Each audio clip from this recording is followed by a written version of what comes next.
Welcome everybody, and welcome to tonight's program, how you can make a difference in energy and water conservation, simple, moderate, and advanced strategies with Kathy Hrabovsky.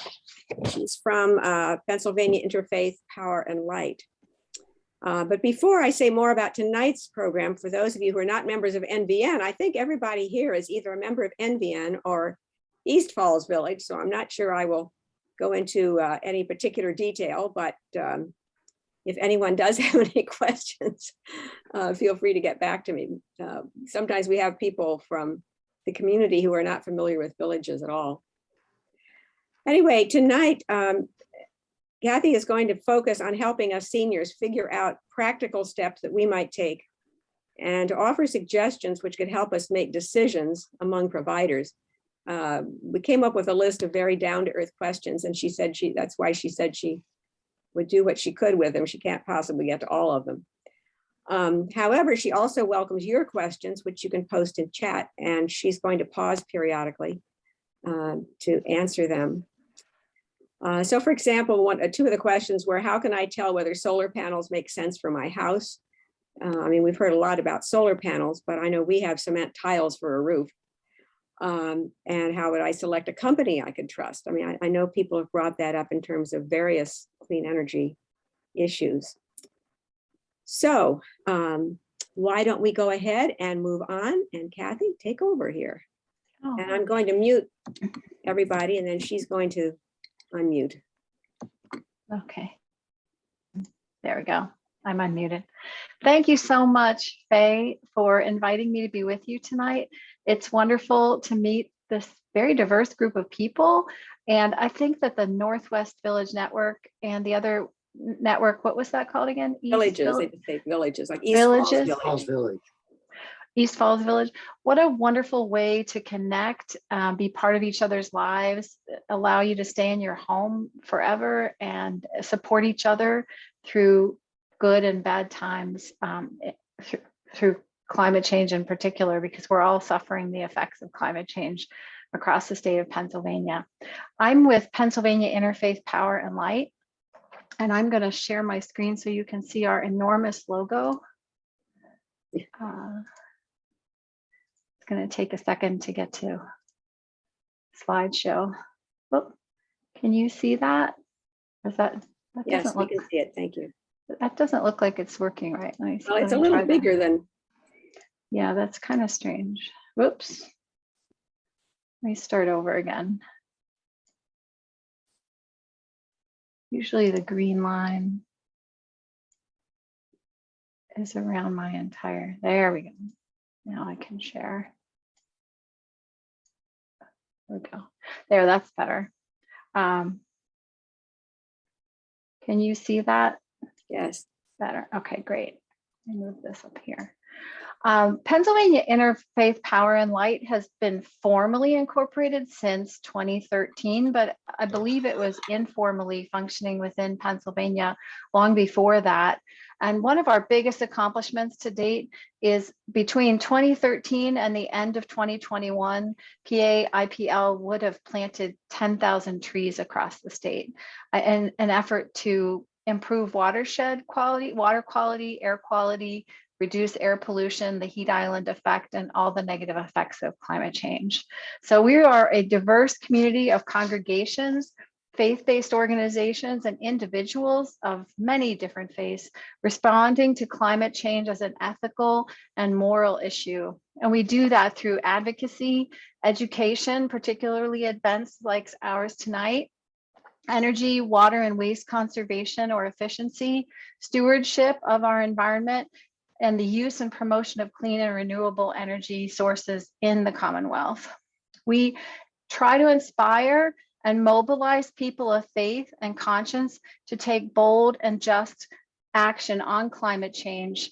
My hope here today is to continue to motivate you all, because you've already taken several steps. One of them is being here tonight, and I'm sure you've taken others as well, to work within your organization. Anything that we do, large scale or small scale, will make a difference. I've been somewhat discouraged by the publicity that's coming out in all of our media channels about COP26. I don't know if any of you have been listening closely to that, but I think it's wonderful that everyone is commenting and protesting.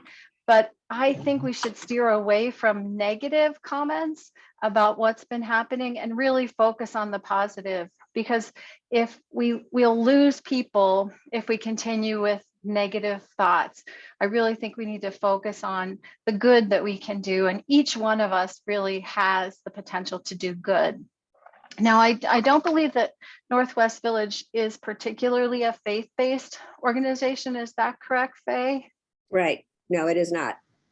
But what PAIPL feels is that if we are working from a faith-based perspective, we can cross political boundaries. We can stop the polarization that we so often see in our world today.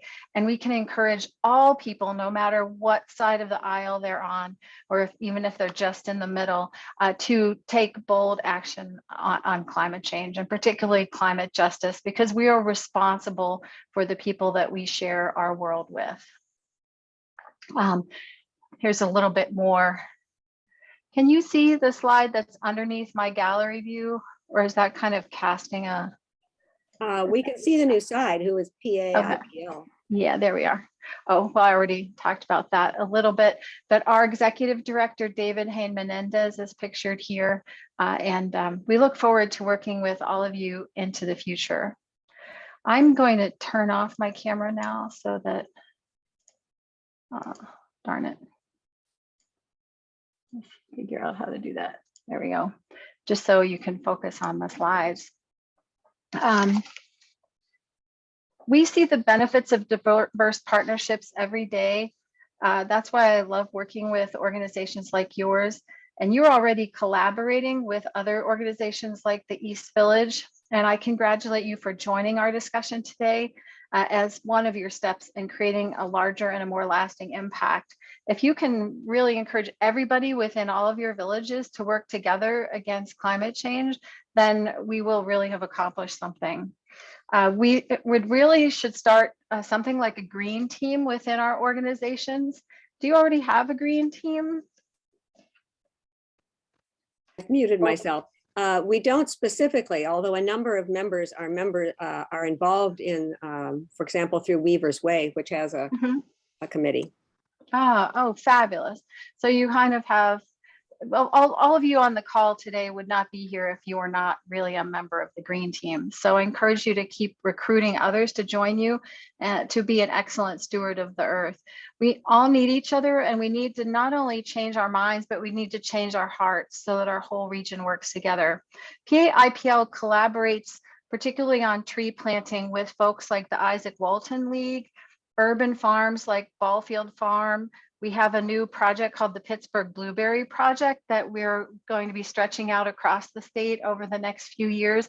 We hope to have a Philadelphia Blueberry Project, a Harrisburg, a State College Blueberry Project, because what we find is that not all people can plant a tree on their home site or on their organizational site, but they can plant often a smaller shrub like a blueberry. And blueberries have the same power of combating the effects of climate change, and one additional power, which is to provide food for people, particularly in urban areas where they might live in a food desert. One blueberry shrub can produce up to 20 pounds of blueberries in 1 year. So that's a lot of highly nutritious food that you might not otherwise have access to if you live in a food desert. We also partner with the Chesapeake Bay Foundation to receive free trees. So if any of the village groups want to contact PAIPL for planting next year, please reach out to me at outreach@paipl.org or 412-953-5202. And we can help you to find trees and plan projects in your area that can make a difference.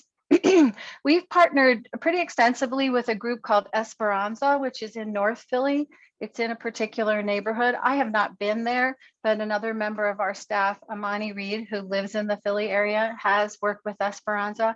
And they work with Drexel University to go block by block and to find ways that each block what the requirements are for each block so that they address the heat island effect, the urban tree canopy, urban gardens or organic gardens on each block as required. PA-IPL also brings in a number of speakers to our statewide meetings. We're not having a statewide meeting this November because our annual conference is November. That's actually this Sunday, November 14th from noon to 5. So at the end of our talk tonight, I'll share information with you, or Faye will share information with you about how you can register for that conference. It's going to be statewide with nationally known speakers, and then each region of the state, Eastern, Central, and Western, will have workshops that are particularly designed to meet your needs. And then we'll have a lively closing ceremony and prayer with Patty DeMarco and Jim Swindoll. We also have seasonal spiritual care sessions, which are quite lovely, where we listen to music and read poetry in kind of a meditative format, which I find very inspiring. Now, we also circulate energy efficiency toolkits and information from folks like National IPL, the Breathe Project, Solar United Neighbors, and we've conducted 2 solar tours this past year. We conducted one in Pittsburgh at St. Paul's Episcopal Church and a Christ Covenant Church in Harleysville, which is near Allentown. And we work with the Sustainable Energy Fund to help people find funding for energy efficiency and renewable energy projects. We also are working on advocacy. We're trying to encourage our members to take action and write to their local, state and national officials to encourage them to get on board with climate change issues. This is a big week this week for encouraging your elected officials to increase solar power in Pennsylvania as part of the Regional Greenhouse Gas Initiative, or RGGI. So if you want more information on RGGI, please reach out to me afterwards as well. Within your own organizations, you can really gauge where people are by taking surveys and analyzing the results to find out what your audience needs. And then you can move forward first with small projects to really bring success. Something that's simple to do, for example, like change your light bulbs to LEDs, and then capitalize on the success of those projects to then implement moderate and advanced strategies. You can also work within green frameworks or professionals. So there are green building frameworks like those put out by the US Green Building Council or the US GBC, and those are the LEED rating systems. There are also interfaith rating systems, the Unitarians, the Episcopalians, the United Church of Christ. They all have different kinds of faith-based green frameworks to help an organization or a congregation or a temple understand what they need to do to decrease their energy, water, and waste usage. If you're looking at larger facilities, it's a better idea to hire a professional to analyze your building to determine what makes it tick, both in the walls, floors, and roof structure, and then also in the mechanical and electrical systems, because you don't want to make mistakes as you select projects to implement to help you conserve energy, water, and waste. And as we move forward with all of our projects, we must remember that we need to move beyond our own facilities, our homes and lifestyles, to consider those that are less fortunate than we are. It's a fact that what we call frontline communities or climate justice communities suffer more from climate change than others. So we should reach out to those communities as a service, as you do to help each other. What I believe is at the heart of our issue is conservation. I'm sure many of you grew up with a conservation mentality, and then at the heart of conservation is the idea of systems change. In order to increase the health of ourselves, our community, and our environment, we need to examine our current processes or systems, going back to that conservation mentality that we grew up with in the way that we design, build, and operate our homes and businesses. We need to focus in our systems on what we call a circular economy or a cradle to cradle approach, rather than a cradle to grave approach. The cradle to cradle concept is rooted in the understanding that in nature, there is no waste. So first, when we're thinking cradle to cradle or conservation, we should conserve first. Then we design for a long life second.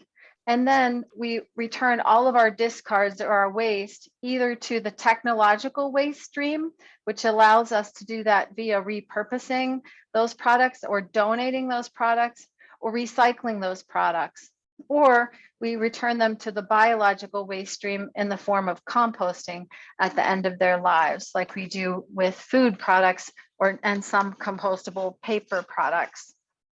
Ultimately, instead of focusing on short-term gains or satisfaction, we must design, build, operate, and purchase for the long term. And we must focus on system flexibility so we will be resilient or ready to face all of our future challenges. So one of those examples of resilience and system flexibility is encouraging our large utility providers to consider development of microgrids, which are smaller electrical systems focused on communities rather than enormous electrical systems that send power long distances, and they're AC power. The microgrids are typically DC power. And what I use as an example to explain why our current systems are negative is what happened to Puerto Rico in their recent power outages as a result of the hurricanes.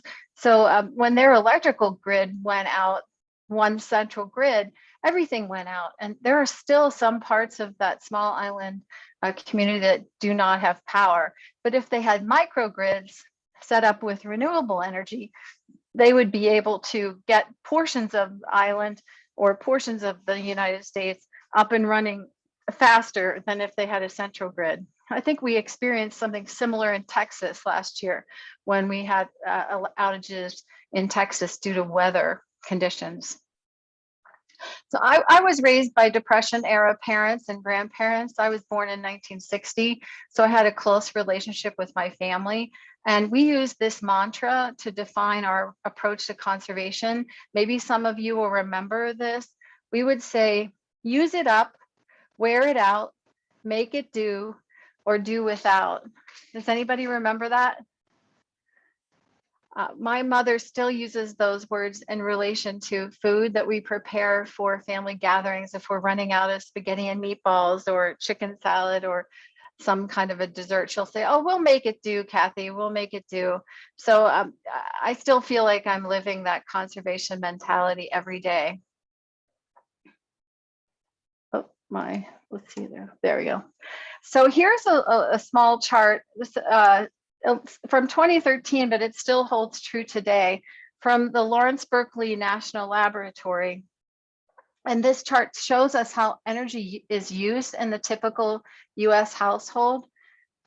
Basically, to save the most energy, we can focus now on appliances, lighting, and electronic devices. So appliances are the red at 12%, lighting is the blue at another 12%, and electronics have grown over the years to be 21%. So those three together are 45% of our household energy use, almost 50% of our household energy use.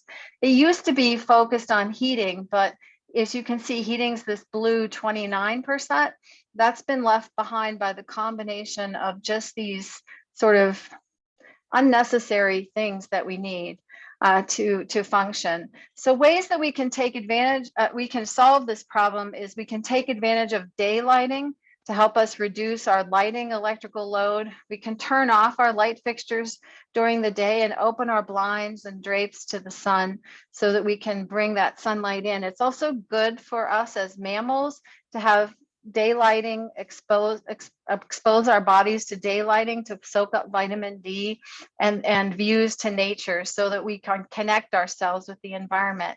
And we can turn off our electrical devices and our appliances. So anything that's non-essential, like your microwave or your toaster or your blender or your bread maker, if you can unplug those or connect those to power strips so that they can be turned off when they're not in use, you will save quite a bit on what we call vampire loads.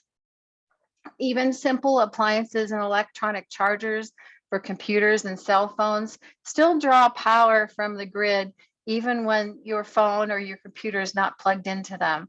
So if you can reach them, please try to pull them out of the wall when they're not actually being used. And I guess you can think about this as anything that has a clock or a timer or any kind of a light up device, an LED screen on it, that's drawing power when you're actually not even using it.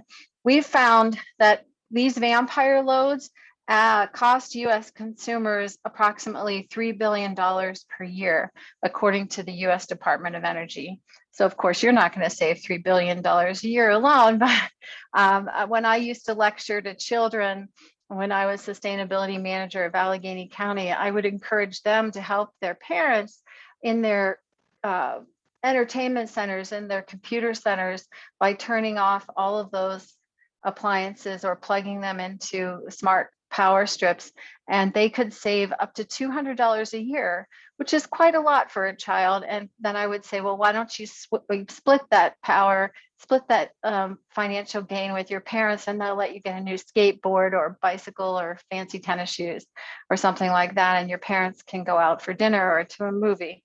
So they would have a lot of fun with that. So some other simple strategies in heating and cooling that you can address are related to your thermostat. What the thermostat you see on the left is a very old-fashioned thermostat. My mother still has one of those at home. We had one in our house up until about 15 years ago.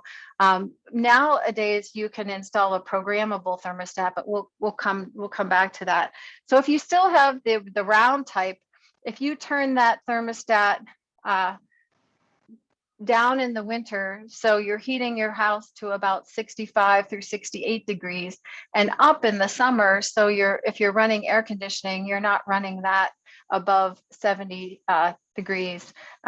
Just sort of try to deal with the heat a little bit more in the summer by wearing lighter clothing, like just a t-shirt or a tank top, and in the winter, adding to your layers by adding a scarf or a sweater or two, just to kind of keep warmer. I know I have to add sweaters. I've been wearing a sweater quite a bit this fall already, and I love scarves because I don't like to get hat hair from wearing a hat during the day. So I find that scarves actually provide me with just as much warmth as a hat will. In the typical US home, particularly Pennsylvania, heating accounts for 29% and cooling accounts for 13% of our energy use. So as our climate changes, we might find that our cooling energy goes up and our heating energy goes down a little bit, but basically that's where we are today. Now, I don't want to encourage anyone to get on a ladder and hurt themselves or fall out of a window, especially on an upper level. But there are some simple strategies that you can do to self-air seal your home at the exterior. We can significantly reduce the effects of energy transfer through convection, which is fluid or air movement, by self-sealing our windows and doors with tubes of caulking or caulking guns, or our openings for pipes if they come in and around our basement, or your electricity wires or your electricity meters. Anything that comes through your walls could be sealed up tightly, and you can install what's called a sweep or a threshold on your exterior doors to help to reduce the amount of air that comes in and out of your house. And this is helpful in not only the wintertime when it's cold, but also in the summertime when it's very hot. If you can't do this on your own, these are tasks that are not terribly expensive to hire someone to help you with. Or perhaps as a village, you could work together to help folks who are unable to do it on their own to do it for them. Also, when we talk about saving energy, we can't forget to save water, because there's a water energy nexus, which means they're intimately connected. When you save water, you also save a tremendous amount of energy. The energy that it takes to treat and deliver water to 10 homes annually can power one home's refrigerator for 6 years. Turning off the tap while brushing your teeth can save 8 gallons of water per day. So what I do when I'm brushing my teeth is I turn the tap on and I wet my toothbrush, and then I turn the tap off. And then I brush my teeth for 2 minutes. I have a timer on my toothbrush. And then I rinse my toothbrush and rinse my mouth and turn the water back off again. So I'm not running that water the entire time I'm brushing my teeth. The same applies to people who shave, whether it's your face or other parts of your body. Try to turn off the water when you're not rinsing the shaving razor. If you turn off the tap while shaving the average face, if you're typically a man that shaves your face, you can save 10 gallons of water per day. Performing the tasks where you're turning off to brush your teeth or shaving your face 5 days per week can save you 5,700 gallons of water every year. A lot of folks rinse their dishes or pre-rinse them before placing them in the dishwasher. If you scrape those dishes instead of rinsing them, you can save as much as 10 gallons of water per load. And I know we have some dishwasher questions coming later, so we'll get into that more intensely, but particularly if you buy a new dishwasher, please don't just go and discard your old appliances, because there's a tremendous amount of embodied energy within the appliances that you currently own because they were already manufactured and shipped to you. But if you find that your dishwasher breaks and you need to replace it, replacing it with an Energy Star dishwasher and washing full loads of dishes rather than half full loads really can save very much. For the average family, that's about 1,200 gallons of water per year, or 200 loads of dishes.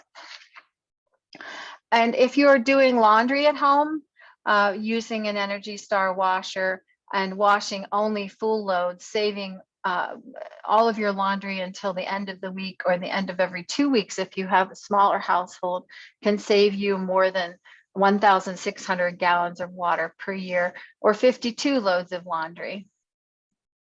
As you can see in this chart here from the Water Research Foundation, toilet flushing is one of the best ways to save money, followed by taking shorter showers, turning off your faucet, washing full loads of laundry, and then repairing any leaks that you might have, such as dripping faucets or showers or running toilets, or outside if you have hose bibs for watering your plants, if you make sure that those aren't dripping throughout the year, or perhaps you don't have a leak in your water line that's coming from the street, the water utility supplier to your house, you will save a tremendous amount of water. In some more, so does anyone have any questions right now? I can turn my camera back on and help out to answer any questions related to the simple strategies. Actually, there's one question that's not a strategy. Linda would like to, she'd like to get, you said use it up, wear it out, and she couldn't remember the third one. Yeah, use it up, wear it out, make it do.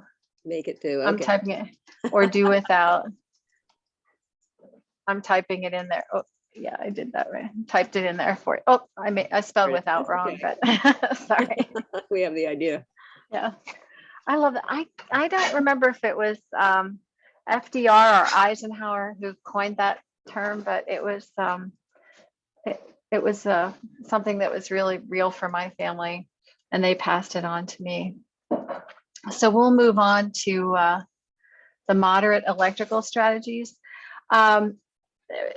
These are going to require a little more effort, perhaps some increased expertise, and perhaps some increased costs. So I am not trying to encourage others to spend money unnecessarily, but if you do have some extra dollars, you can save a little bit. Now, many people have moved on from incandescent light bulbs. In the electrical industry, we call those lamps. But so I have to go back and forth between light bulbs and lamps, sorry. If you can, use up the incandescence or the fluorescence that you have and then recycle them properly, particularly the fluorescents, because they have mercury within them. Many of our appliance stores and stores such as Batteries Plus will recycle electric light bulbs for you. And then when you purchase new ones, try to purchase LED fixture, LED light bulbs, because they have a longer life, which means that you won't have to replace them as often. And then the cost of that replacement comes down, and they use less power than a fluorescent, much less power than an incandescent. The cost of LEDs has come down significantly over the years. They used to be about $10 or $15 a light bulb, but now they're in the $3 to $4 range. So they will last you longer. Another exercise that I used to do with children when I would work with them on science projects would be to have them count up the number of light bulbs in their house and then determine how much they were paying for electricity per kilowatt hour, and then multiply that by the number of kilowatts they had in the light bulbs in their house, whether those were incandescent, fluorescent, or LEDs. And maybe someday we can have another presentation where I can walk you through that exercise, because it's a lot of fun. Most of them found that they could save about $100 a year, but over 20 years, that's a considerable savings. You can also install dimmers for some of your switching. You can see a dimmer in the lower left-hand corner. There are many different types of dimmers. Because many of us work on computers or cell phones or laptops every day, we don't typically need as much light as we used to. I know as I age, I need more than I did when I was younger, but when I'm working on a screen, I can often survive through the nighttime without turning on my electrical fixtures or turning them on at a very low level by dimming them. Unless I'm working with paper or reading a book or playing the piano or something like that, I really don't need as much light as I used to. And then you can install what's called a kilowatt meter or a watt meter. That's the little device with the LED screen with the zeros on it. So that kind of a device will help you to determine how much energy your actual appliance is using, and you can plug your range or your refrigerator or your dishwasher or your washer and dryer into it to see if that appliance is actually meeting your expectations. And if not, when you are ready to get a new one, you can find a better source, a better manufacturer. And then you can, through utility programs or purchase at hardware stores, the smart power strips that you see up in the middle. They cost in the $30 to $40 range. So that can be a significant investment for some families.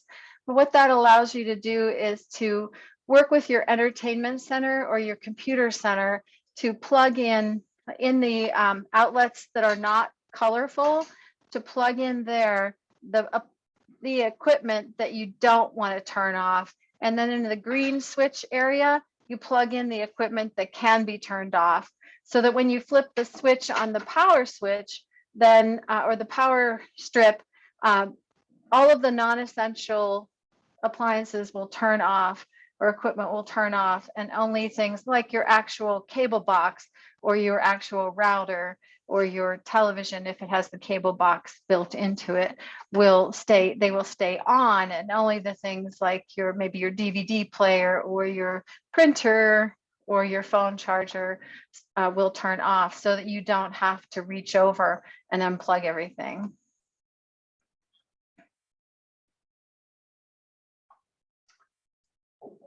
There we go.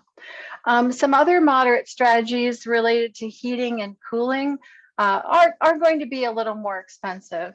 I highly recommend, if you're in your own home and you own your own home, or if you're renting your own home, you can encourage your landlord to do this. I highly recommend working with an energy auditor or an engineer to assess the effectiveness of what we call your home or your buildings or facilities thermal boundary.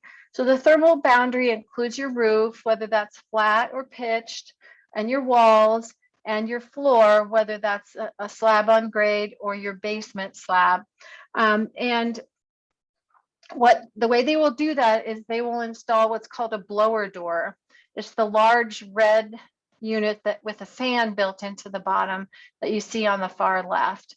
And they'll install that in one of your doors, or both your front door and your back door, depending on your house and how leaky it is. Sometimes homes are so leaky that they need multiple blower doors to move air through the home.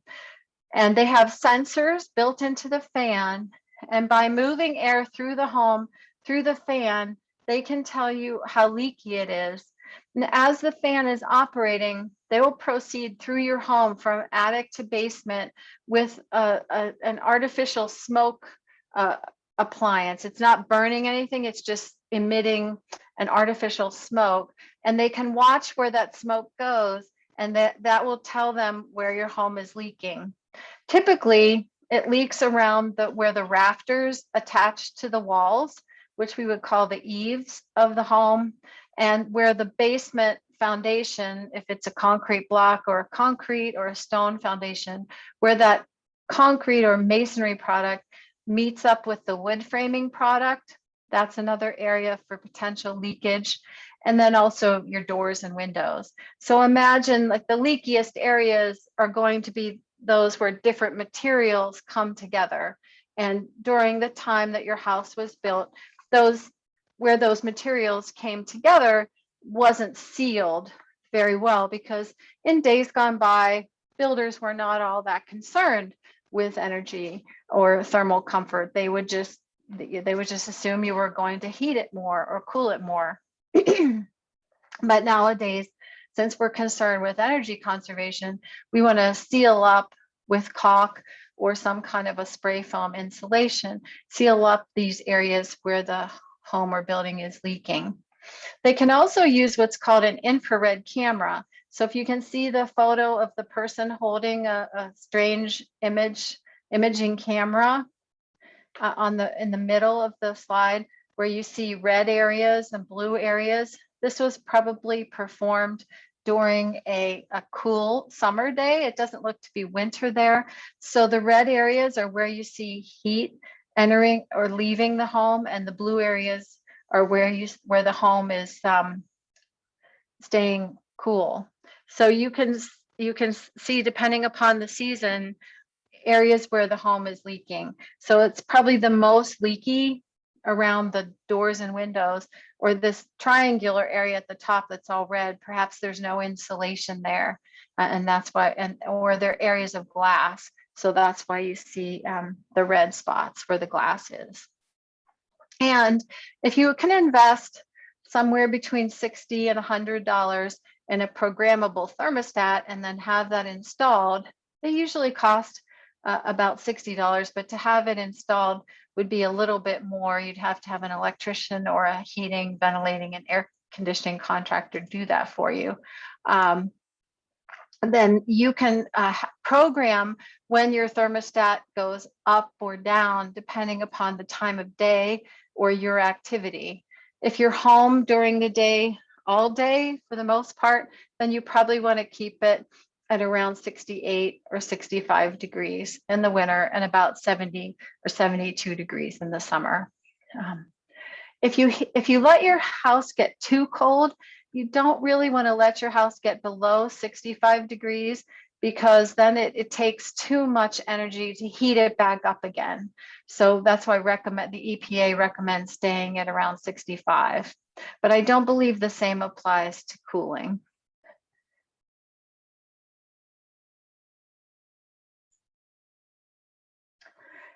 Here's a little bit of an indication about how the laws of thermodynamics work within a house. Now, it's a little complicated, and that's probably a whole presentation unto itself, but you probably understand a little bit about how heat moves. If you're boiling water in a pot, there's the heat is transferred through convection, which is the air or the steam coming out of the pot, conduction, which is where you would touch the pot and you would burn yourself, or radiation, where you just hold your hands close to the pot and the pot gives off that warmth similar to the way you would feel around a hydronic or water-filled radiator. Probably thinking of a radiator is the easiest way of thinking about radiation. But so radiation is a body emitting heat from itself.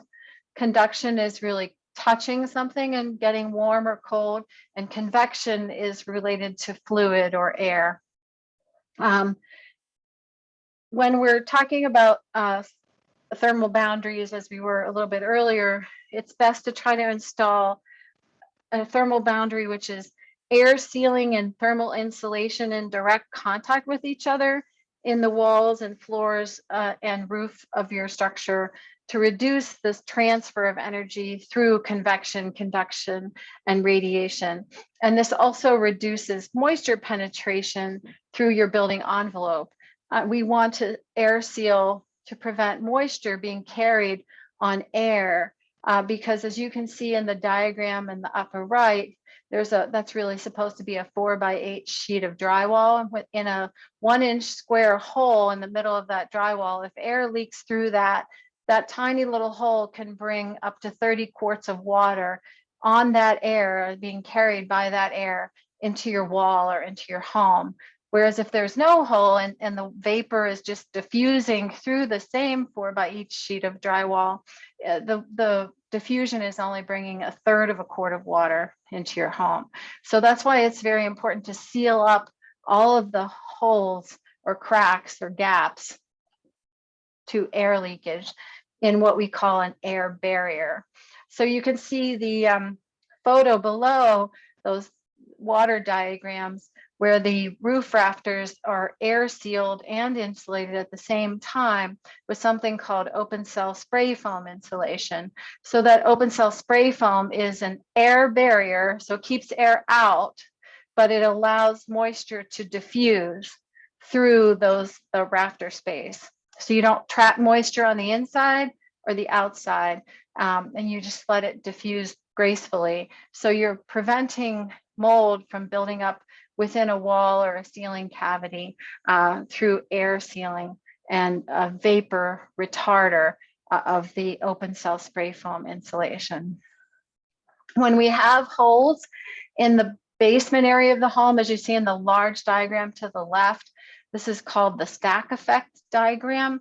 So through all of your vents, and whether they be plumbing or dryer or boiler or furnace or hot water heater or air conditioning condensing unit, all these openings within the basement wall will allow air and moisture to come into the home, cool air or warm air. And then that air will displace and up through the house. So your house is acting like an enormous, an enormous chimney. And then that air is leaking out through the top of the house, through holes in the ceiling joists of the attic or the rafters at the top. So air sealing and insulating the rafters, as is shown in the photograph of the open cell spray foam insulation, is a very, very effective way of reducing the stack effect. If you can insulate your attic in a similar way to what's shown here, and you can seal up all of the holes in the basement and air seal and insulate what's called the rim joist area, which is where the wood frame structure of the first floor connects to the concrete block area of the masonry wall or concrete wall in the basement, right in this area, then you will go a great way towards reducing the stack effect. Now we're going to move into some of the more advanced or the more expensive strategies. Are there any questions about the moderate strategies? I know I'm going very quickly here. Anyone have questions so far? Looking through.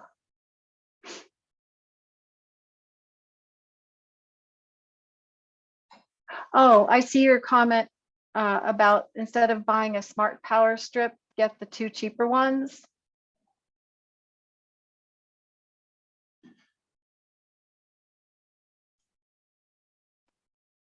I'm not hearing Faye. Is someone else talking?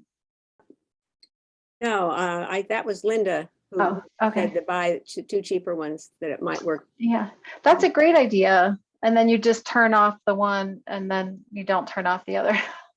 Thank you, Linda. I have never thought of that. That's probably a lot less expensive, isn't it? Thank you. And then the rim joists are the, no, don't use fiberglass.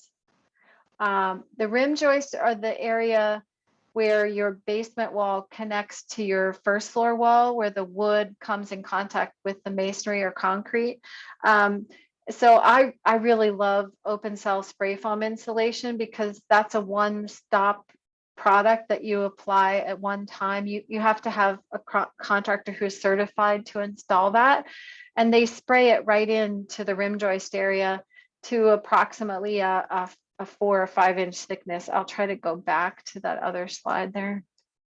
So, oops, I went the wrong way. Sorry. Get that out of there. Oh, there we go. So the photograph of the rafters with the sort of yellowish bumpy stuff there, they would spray that in the rim joist area at the basement as well. Does that answer your question, Linda? You can't really do that yourself. Well, you could crawl up into that rim joist area with a ladder, using a ladder, and you could use a tube of caulk or a caulking gun to caulk around all of the joints between the rafter and the sheathing. I mean the floor joist and the sheathing. That's a lot of work and a lot of caulk. It will take a fair amount of time. And then if you were to caulk all of those joints between the floor joist and the sheathing, or the sill plate that's attaching the floor joist to the concrete block wall, then you could put fiberglass bat insulation in there. But it's a very time consuming process, which is why I like the open cell. We're being forced into a renovation of necessity in our own home, which is why you hear all these sounds behind me right now, because my office and kitchen are in my dining room because our kitchen is being gutted. And we learned, unfortunately, we cannot not even get open cell spray foam insulation right now. It's just not available because of the petroleum shortage due to the Texas winters. And I know it's a petroleum product, so I always hesitate to use a petroleum-based product, but it's an excellent product, which is why I still use it instead of something else. There are some insulation manufacturers that use linseed oil or other types of oils, so I'm exploring those right now, but they are now not available as well because of the supply chain crisis that we're living through. But Marnie is suggesting brown, the recycled paper insulation. Have you heard about that? Yes, I have mixed feelings about paper insulation. I really wish I could recommend that, but it is not technically an air barrier. So remember how so much moisture is carried through the air in a very small opening in any kind of a wall structure.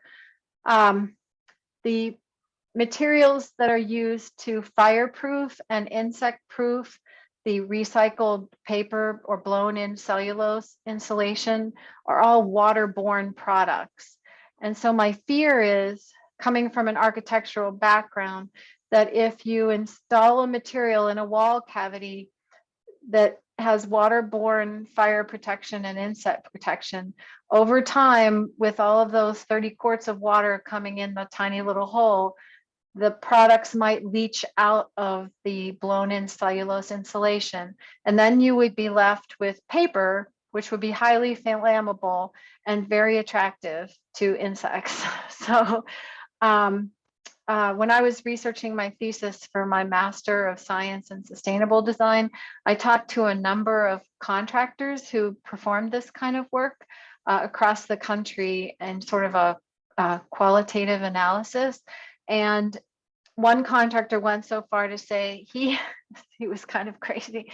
He went so far to say that he hopes that everybody blows insulation all throughout their homes, continues to do so, because whenever the human species ceases to exist, then those homes are going to become food for all of the insects and animals that are left behind. So, I mean, that's kind of an extreme position to take, but it made me stop and think about that whole idea of blown-in cellulose insulation. There is a type of blown-in cellulose insulation called damp applied cellulose, and that is the type that you would use when you have your joist, your floor joist, your ceiling joist, or your rafters or your stud walls completely exposed. So if you don't have finish on the walls or on the attic or on the floor, similar to what you see in our rafter photo on this slide, you can blow wet paper. It's fairly wet, but it dries out quickly into those spaces, into the stud spaces and the rafter spaces, in the same way that you would blow in the open cell spray foam insulation. And then you would put your finish back on or apply your finish. So I have not used that product, so I can't speak to how it works. And you do have to let it dry out before you then apply your finish. It's still not qualified as an air barrier, but it would be a better air barrier than just blowing the cellulose into a wall cavity or a ceiling cavity. Yeah, there's a question here about Linda is talking about insulating her porch and wondering about the type of insulation. Would that still be the same one that you've been more positive about? Oh, does she have a finish on the underside of the porch ceiling? Linda, you're muted. Do you have a finish on it? You're muted, so we can't hear you. You need to unmute yourself.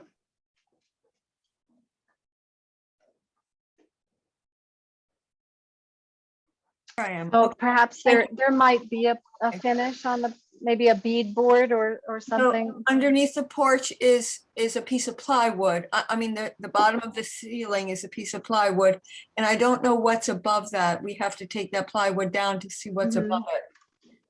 Yeah, and then there would be a bay window above that. That's part of an enclosed area. Part of that whole roof of the porch, the bay window sits out over part of it.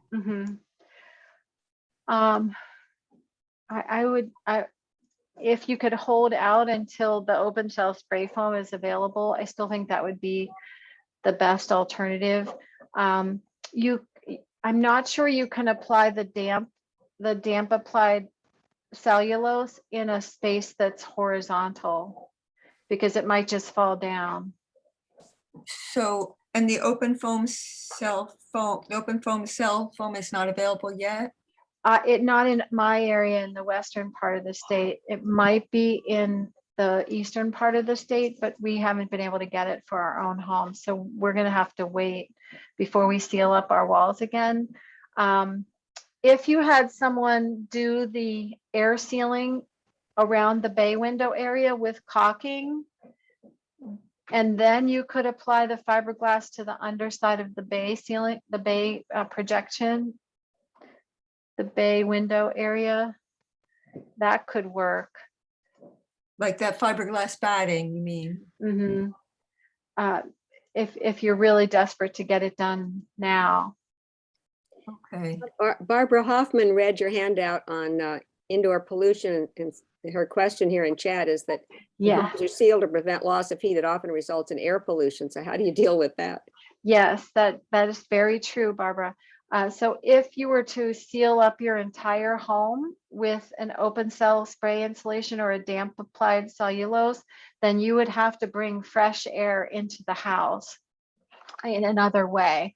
So you would probably, if you have an air heating, ventilating, air conditioning system that is through air, through ductwork, a furnace and vents, then you would attach instead of just pulling return air from your house, you would pull return air from the outdoors, and then you would filter that air as it came in to your house, into the HVAC system.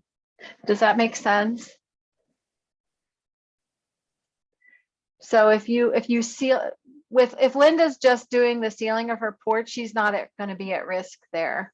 Her house is probably still leaky enough overall to not have to worry about bringing in fresh air.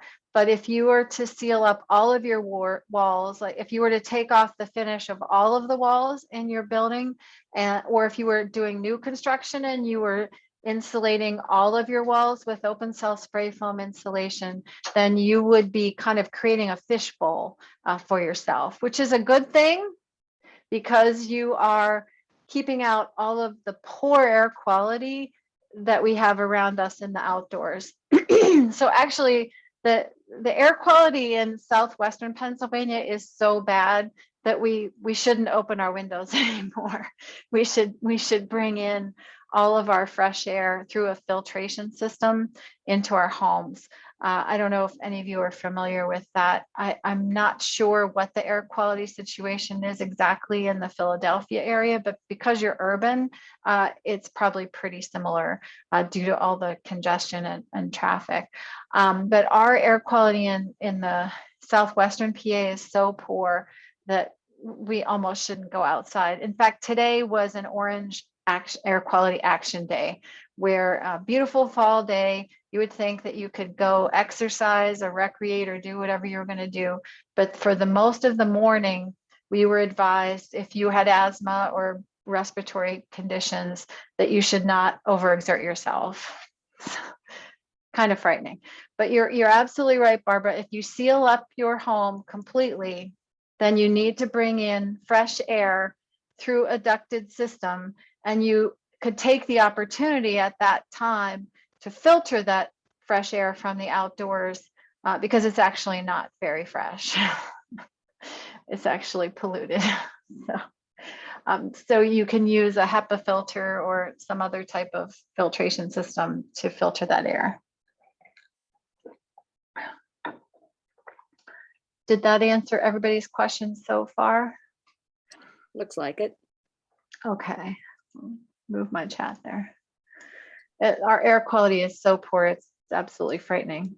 Let me just see if, okay, so in terms of water conservation for moderate strategies, if you still have old toilets, I have 2 toilets still in my home from 1938.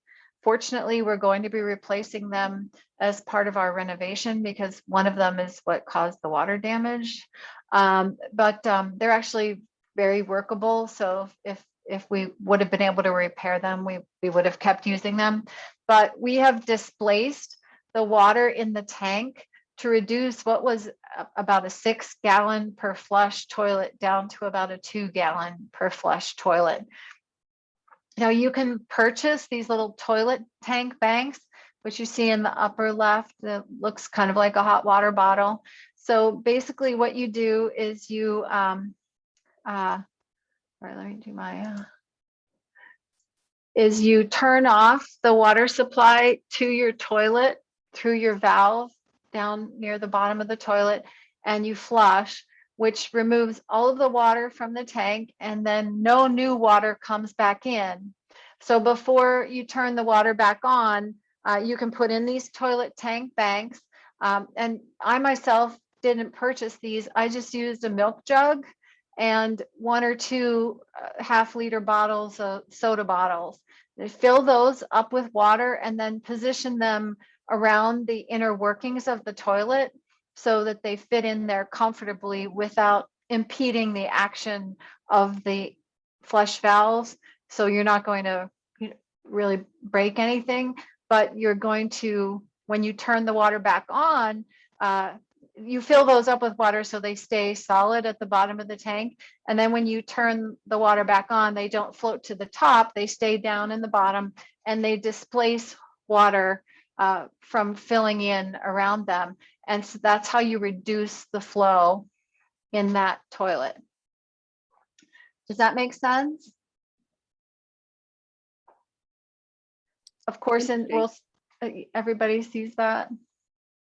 Bricks. I see bricks. Yeah, you can put bricks in the toilet, but they can, there are a lot of minerals in bricks and blocks and stone. So unfortunately, they can damage the inside of your toilet. They can damage the working parts and rubber valves that are located in there. But you can try that for the short term. Those will work. But if they're a very if they're an older brick, most of the minerals may have leached out already. But if it's a newer type of brick, that might be a little risky for the working parts of the toilet, and they can turn your water funny colors, so that might not be a great thing. I'm not sure how you all feel about aerators and low flow shower heads and faucets. Many people do not like them. Personally, I do. I find that in our older shower fixtures from 1938, when we screwed on a new shower head, which was a low flow shower head, it's not very attractive, but it actually pushes the water out at such a high pressure that we get a better quality shower than we did with our high flow shower head. So now that we're renovating, we're going to be doing new shower fixtures, but we were very happy with the low flow. If you are purchasing at a plumbing supply store or your local hardware store, you might want to ask them for advice about which shower head to use, because they've gotten plenty of feedback on the different models. And if you like a vigorous shower, make sure you get the one that's really, it's kind of small. They're kind of small. They're tiny little funnels that just kind of screw on the end of the shower arm, and they push the water out at such a vigorous level that, oops, sorry, you get a pretty hearty, robust shower out of it. The same would apply to faucet aerators. And one way to conserve water on your site is to install rain barrels if you can. So if you can cut your downspout off and install a tiny little elbow at the bottom of your downspout, as you see in the terracotta colored rain barrel in the middle of the slide, this little elbow will direct water from your roof into your rain barrel. And then you can use your rain barrel to water your landscape plants and even wash your car if it's located above your driveway, if you have a hilly site, or if there's enough water in it, pressure will push the water out of the bottom of the rain barrel at a fairly high rate so that you can squirt off your shower, your car, or your garden tools, that sort of thing. So this keeps our stormwater from going down into the storm sewer system. In my region, we have what are called the combined sewer overflow problems. So in some areas of the city, our stormwater system is combined with the sanitary system. And so water goes to our sewage treatment facility at whenever there's an inch or a quarter of an inch or more of rain. So we're treating too much water, or the water is being released as sewage into the river. So it's a complicated problem. And the way we address that is by keeping our stormwater from our roofs and our pavement on our sites by installing rain barrels. To collect it is the least expensive way. So you can purchase an attractive rain barrel that you see in the terracotta color, or you can make your own rain barrel out of a food grade 50-gallon barrel, which I'm sure you have an outlet for in the Philadelphia area. I could help you to find one. We have barrel sales, warehouse type of institutions here that we can purchase food grade barrels from, and we can make our own rain barrels. Also, in terms of, now we're getting to advanced strategies. So does anybody have any questions on the moderate water strategies? I don't see any new ones in the chat. So we'll move on to the more advanced strategies for Kathy, energy. we want to be mindful of the time where it's at 10 Yeah, after yeah. 8 at this point. Okay, this will be finishing up relatively quickly, and then we can take more questions. So if you have a little bit more money to invest in light fixtures, you can install full LED fixtures, which have a solid state LED system within those. They tend to have a longer life, but they do cost a little bit more rather than just replacing your light bulbs with LED light bulbs. You can zone your house in different ways where you can install a different, sorry,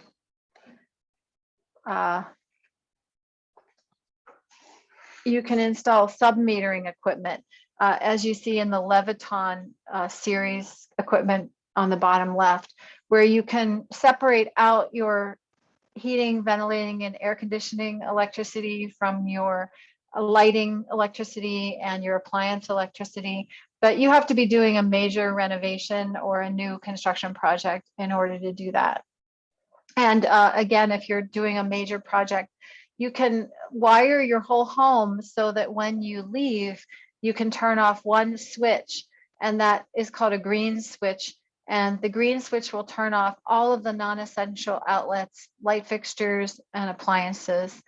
So it's very handy in advanced types of projects. But for most of us, that's just beyond, it's beyond my capability at this point. But it's good to know that these kinds of strategies exist. And then let's see, moderate. Then if you want to get into some of the more advanced equipment, such if you have to bring fresh air into your home because you are going to seal it up, or if you want to try to conserve a little more energy, the device you see in the upper left is called either a heat recovery ventilator, an HRV, or an energy recovery ventilator, which is an ERV. So the heat recovery ventilator takes the latent heat, the sensible heat that is in the airstream, the heat that you could feel from that airstream, and it transfers it to your furnace or your boiler system to preheat to some degree the air in the wintertime, or to pre-cool the air in the summertime. And the ERV, or the energy recovery ventilator, takes both the sensible heat and the latent heat, which is the heat that results from a phase change. So you're getting a little extra value out of that. And so you can use these when you're ducting an air supply into your house to get slightly more efficient. Next to that, where you see the little house with the hot and the cool image, you can install what's called a geothermal heating system, where you can dig wells, or you can dig big fields of piping, where you can lay pipe 3 feet below the ground, or dig the piping, drill the piping down into the earth, where this system will run a fluid through these pipes and use it in your furnace or in your boiler or in your hot water heater to boost the temperature of the air or the fluid, so that you're using the constant 50-degree temperature of the earth. And then if you're only heating to 65 or 68 degrees, you only need to heat it another 15 or 18 degrees to get you there. So it's a very efficient way of boosting the efficiency of your heating and cooling system.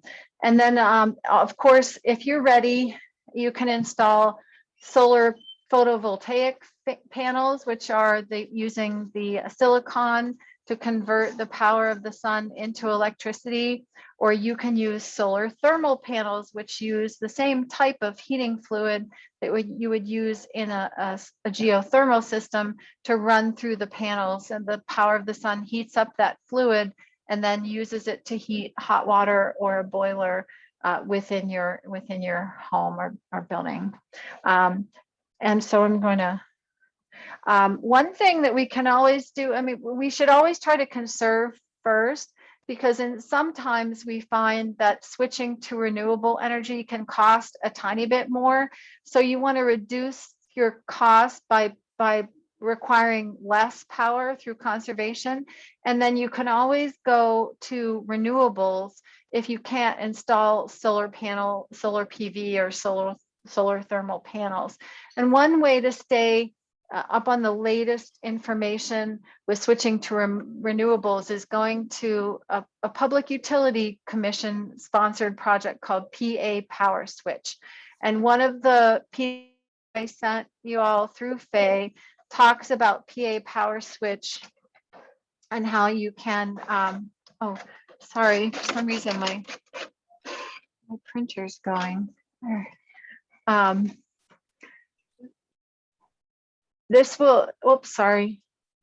So switching to renewables will help you to be more efficient because you'll be purchasing power that is renewable, and you can even purchase it where it's manufactured completely or produced completely within the state of Pennsylvania. It's difficult right now to purchase just in the state of Pennsylvania because it's definitely more expensive.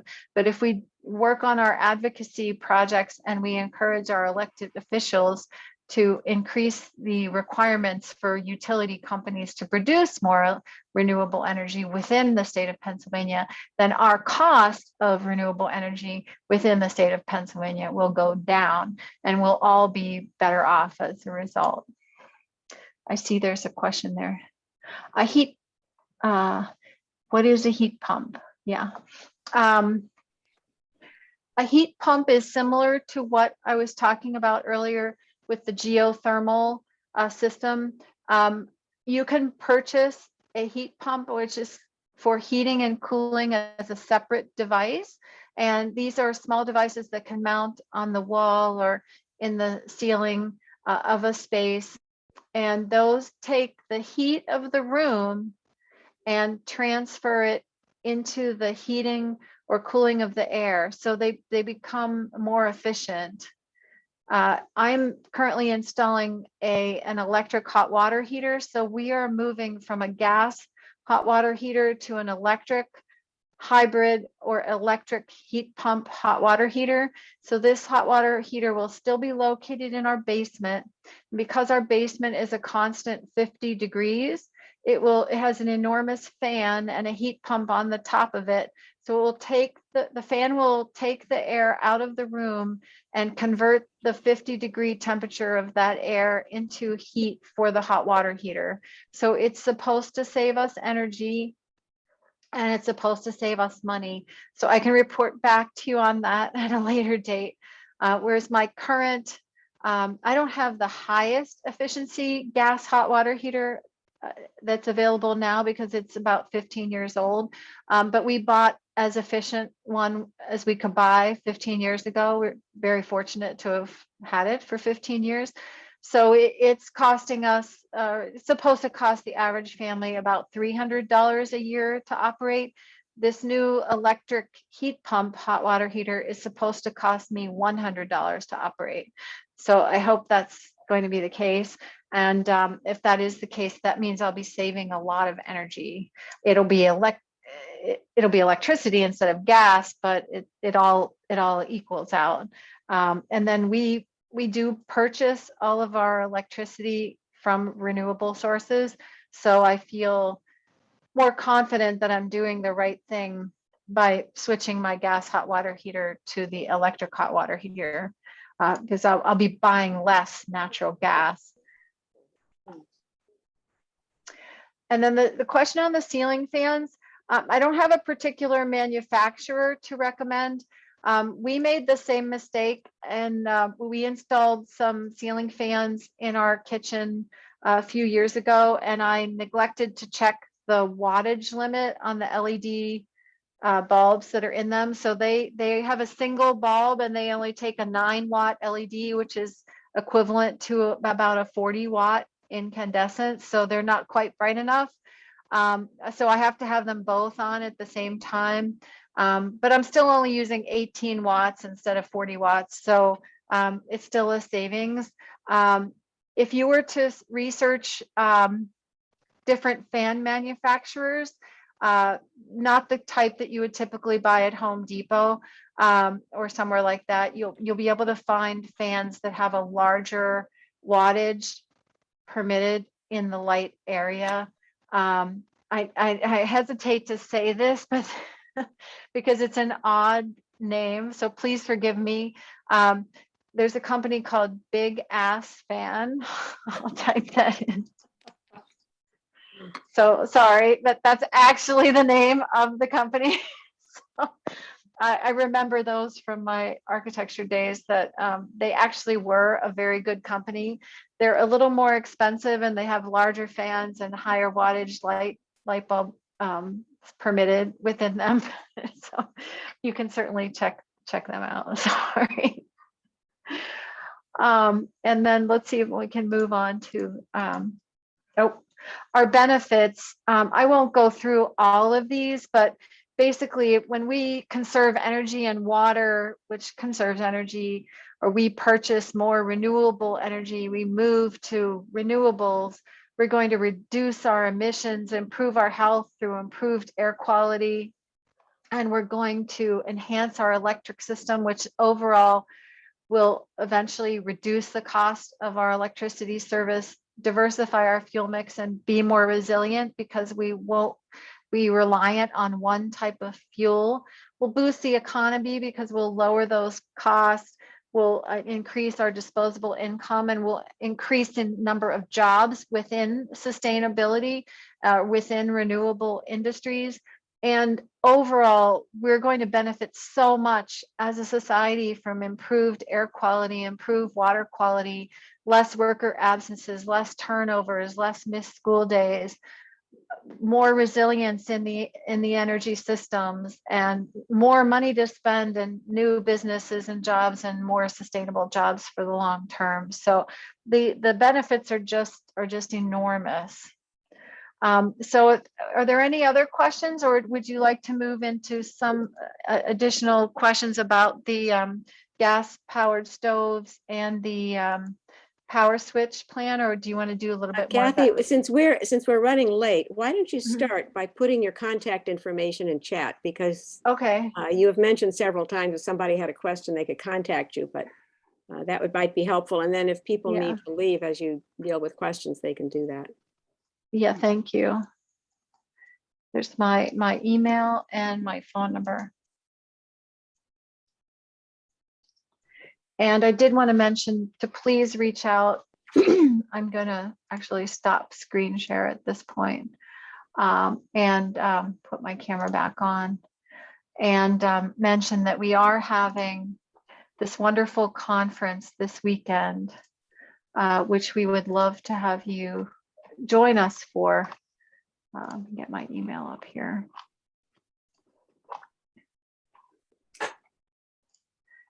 I have several links for you to take a look at. I'll put those in the chat. So we have, you can visit our website, you can visit our Facebook page, and you can register for the conference through those links. And this is on Sunday, November 14th, from noon till 5 p.m. But if you register in advance, the recording will be shared with you. So if you can't actually attend on Sunday the 14th, you can view all of the recordings at your leisure at a later date.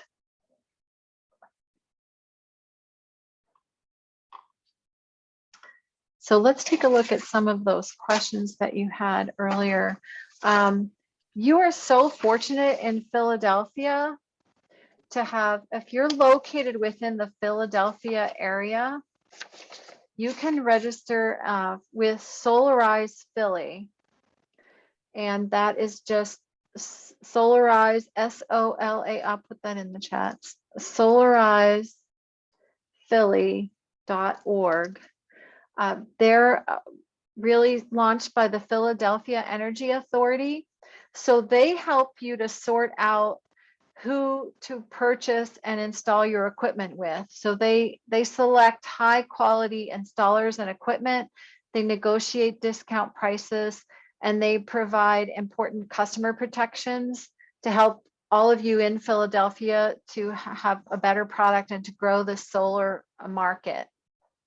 If you're not within the city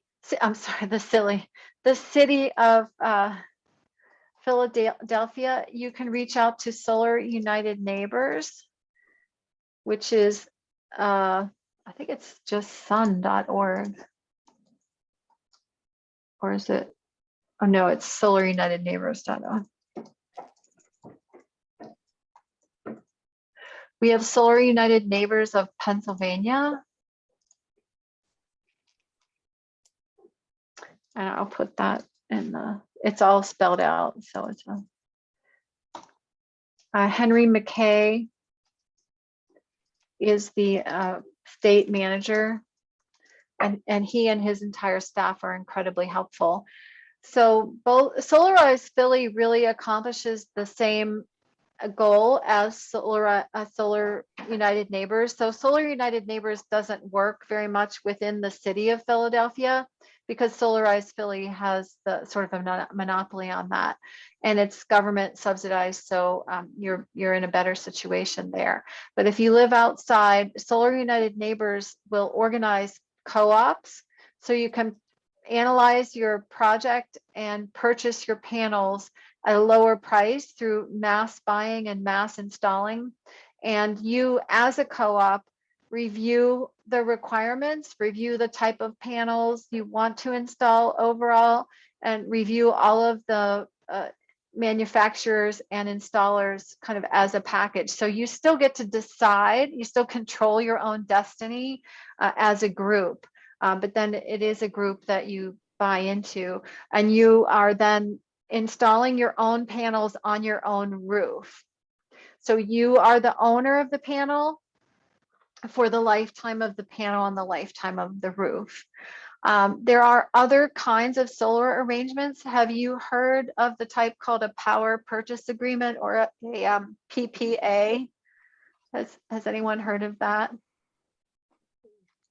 So a PPA is different from participating in Solarize Philly or Solar United Neighbors. So a PPA means that you work with a company, they take on the first cost, they install the panels, and they own the panels for 20 to 25 years.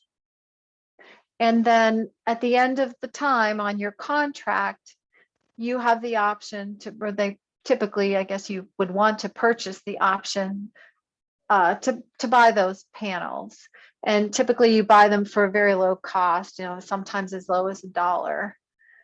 They're near the end of their life, and they still will last for 30 years or more, but you're purchasing them, you know, towards the end of their life. So you're not going to expect them to last forever.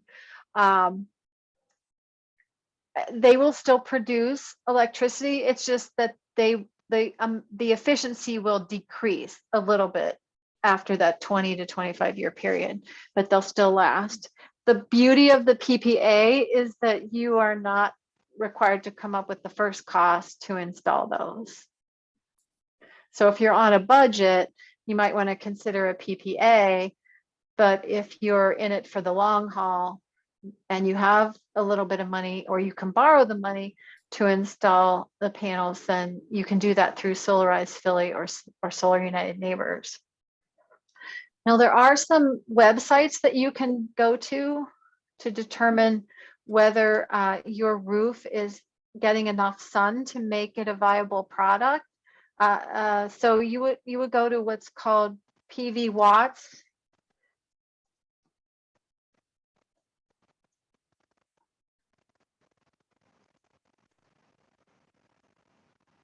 It's called the PV Watts calculator.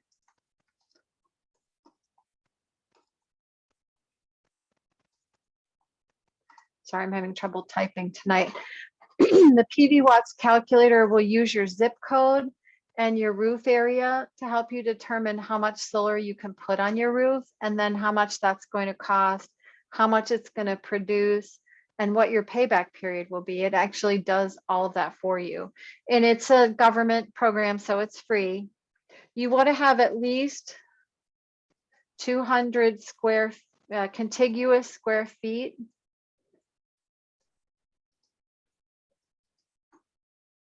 of roof area for the most efficient system. So,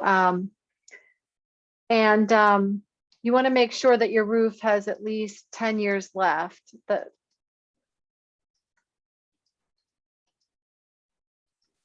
10 years of life left,